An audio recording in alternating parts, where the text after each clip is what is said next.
Good morning, students. Now we are going to learn part 2 of definition of economics. In my last video, I had explained you about the two definitions of economics, that is Adam Smith's definition and Alfred Marshall definition of economics.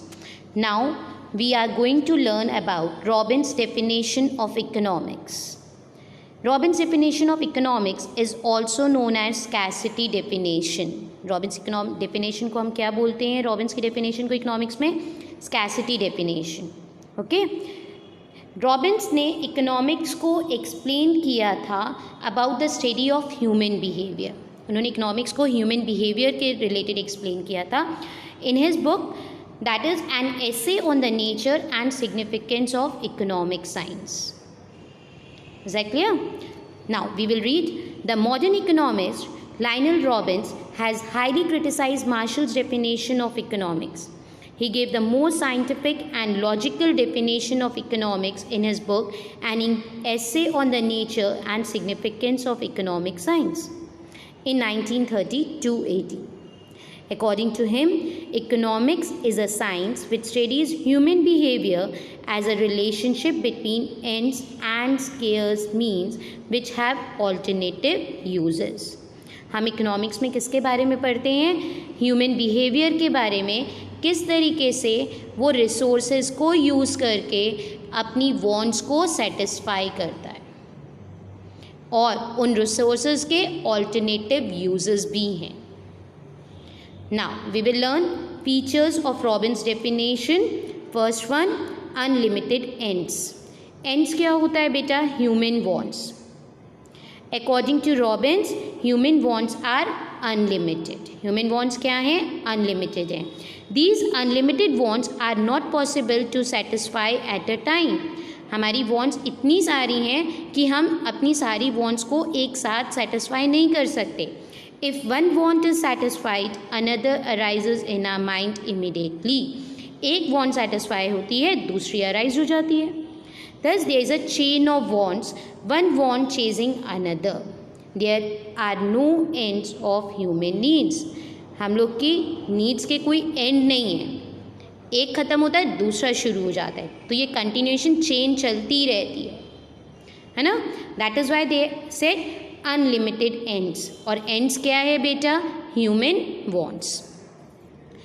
Second one, scarce means. Human wants are unlimited but the means to satisfy them are limited. The wants are more times than means. We called such a resource as a limited whose supply is less than demand. Limited resources mean time, money, wealth, etc.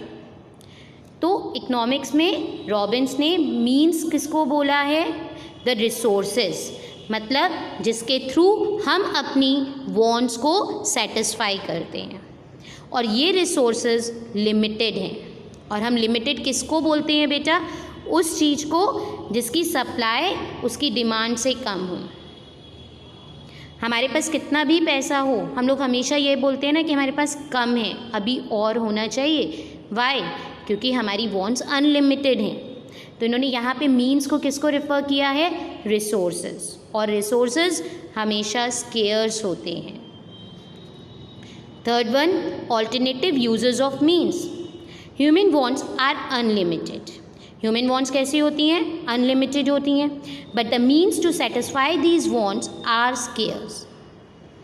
जो जिनसे हम ये wants अपनी satisfy कर रहे हैं वो scarce हैं. But the scarce means have alternative uses. और उनके यूजेस कैसे होते हैं? ऑल्टरनेटिव होते हैं.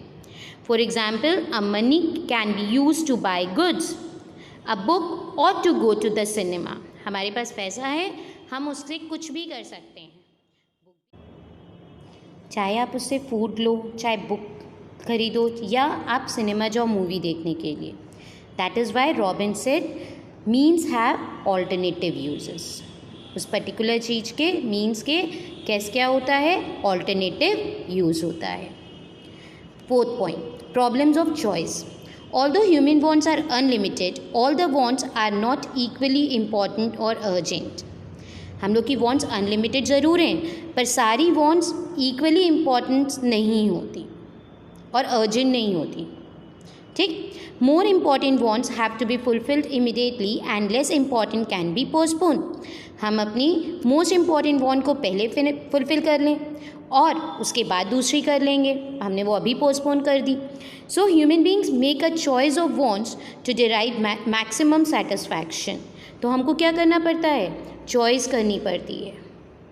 अपने मैक्सिमम सेटिस्फैक्शन को अचीव करने के लिए कौन सी वॉन्ट्स हमको पहले फुलफ़िल करनी है, हम उसके लिए उसकी चॉइस करते हैं। So according to Robbins, choice making is really an economic problem. और ये सबसे बड़ी प्रॉब्लम है, क्योंकि चॉइस करनी ना पड़े तो कोई प्रॉब्लम होगी ही नहीं। जितना हमारे पास जो हमारी वॉन्ट्स हैं, जो हमारी डिमांड्स हैं, जो डिज़ायर्स हैं, वो सब हम जाके मार्केट में एक साथ खरीद पाएँ तो कभी कोई प्रॉब्लम होगी नहीं, होगी ना। That is why robin said choice making is really an economic problem. Now critics of Robins definition of economics. Robins की डेफिनेशन भी कई इकोनॉमिस्ट ने क्रिटिसाइज़ की थी। किस बेसिस पे करी है? First one, static definition. The greatest defect in Robin's definition, as pointed out by critics, is that it is static in content. Robbins definition की किस बेसिस पे क्या है कि ये डेफिनेशन स्टैटिक है। It does not take into account the possibility of increase in resource over time. इन्होंने क्या इंक्लूड नहीं किया कि रिसोर्सेज इंक्रीज भी होते हैं, जैसे जैसे टाइम पास होता है फ्यूचर में चीज़ें चेंजेस हो रही हैं कि नहीं हो रही, फ्यूचर में चेंजेस आ रही हैं ना, तो उन्होंने अपनी डेफिनेशन में इसको इंक्लूड नहीं किया। उन्होंने कहा बट ये गिवन रिसोर्सेज हैं और ये रिसोर्सेज लिमिटेड हैं। सेकेंड वन, इकोनॉमिक प्रॉब्लम में not always arise due from scarcity. Economic problem कभी ज़रूरी नहीं है कि हमेशा स्कैसिटी की वजह से हो। इन्होंने कहा रिसोर्सेज स्केयर्स हैं इसीलिए प्रॉब्लम हो रही है, but that is not correct. The problems like inflation, unemployment, etc. arise due to abundance of resources. जो इन्फ्लेशन की प्रॉब्लम है, अनएम्प्लॉयमेंट की प्रॉब्लम है, वो रिसोर्सेज ज़्यादा हैं इसलिए अराइज हो रही है। The problem of unemployment is due to the abundance of man power. Unemployment की प्रॉब्लम क्यों हुई? क्योंकि पॉपुलेशन बहुत ज़्यादा है। So it is not correct that economic problem arises due to scarcity only. तो ये भाई कहना गलत है कि इकोनॉमिक प्रॉब्लम सिर्फ स्कैसिटी से होती है। तो रॉबिन्स ने अपनी डेफिनेशन में सिर्फ यही कहा है कि रिसोर्सेज स्केयर्स हैं इसीलिए इकोनॉमिक प्रॉब्लम है। Third one, narrow view of economics. According to this definition, economics is only a positive science. इसके हिसाब से इकोनॉमिक्स सिर्फ पॉजिटिव साइंस है, but many economists believe that they are also required to tell what is good or what is bad about the certain choices. Hence, they believe that it is not only positive but also a normative science. Robins ने अपनी definition में economics को सिर्फ positive science दिया है, मतलब सिर्फ statements दिए हैं, नॉट का वर्ड यूज़ ही नहीं किया, जजमेंट्स नहीं दी। So that is why many economics criticized his definition and said economics is both a positive and a normative science. I hope it is clear. Now, Samuelson's definition of economics, that is a growth-oriented definition. According to Paul Samuelson, economics is a study of how men and society choose, with or without the use of money, to employ scarce productive resources which could have alternative uses to produce various commodities over time and distribute them for consumption now and in the future amongst various people and the groups of society. He gave the above definition in his book Foundation of Economic Analysis, which was published in 1947.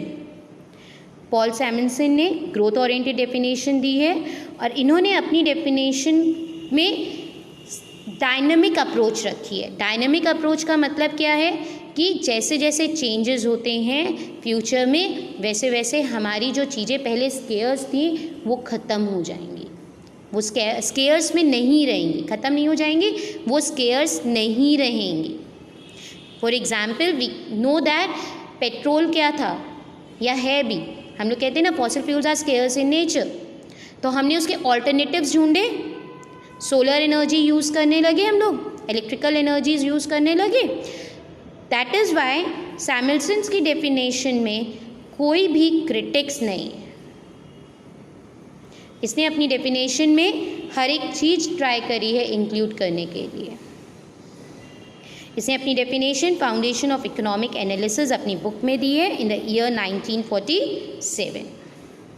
इन्होंने क्या कहा, हम चीज़ों का use करेंगे, उनके alternative uses भी हैं, but with the passage of a time चीज़ों में चेंजेस भी आएंगे और हमको उसको भी इंक्लूड करना है। Is that clear? Now main features of Samuelson definition. First one, emphasize on economic problems. Like Robin, Samuelson also emphasized the problem of choice arising out of scarce resources and unlimited wants. जैसे Robins ने अपनी definition में scarce resources के बारे में बात करी है, सैमुअल्सन ने भी करी है अपने डेफिनेशन में। ठीक है, ये रियलिस्टिक एक्सप्लेनेशन है about the economic problems. Second one, dynamic approach.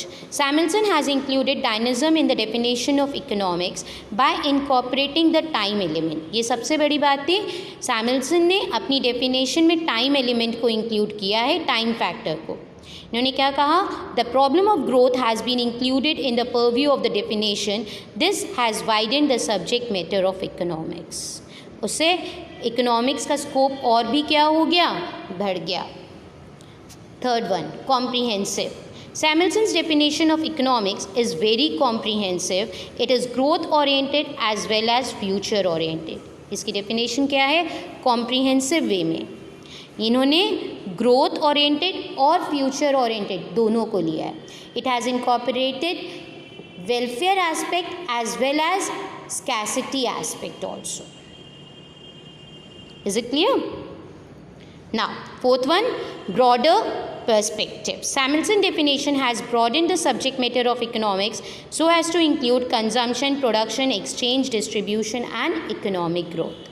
Samuelson ने अपनी डेफिनेशन को नहीं, इकोनॉमिक्स को एक ब्रॉड लुक दिया है, क्योंकि इन्होंने अपनी डेफिनेशन में हर एक चीज़ इंक्लूड करी है, कंजम्पशन के रिलेटेड, प्रोडक्शन के रिलेटेड, एक्सचेंज, डिस्ट्रीब्यूशन के रिलेटेड और इकोनॉमिक ग्रोथ के रिलेटेड।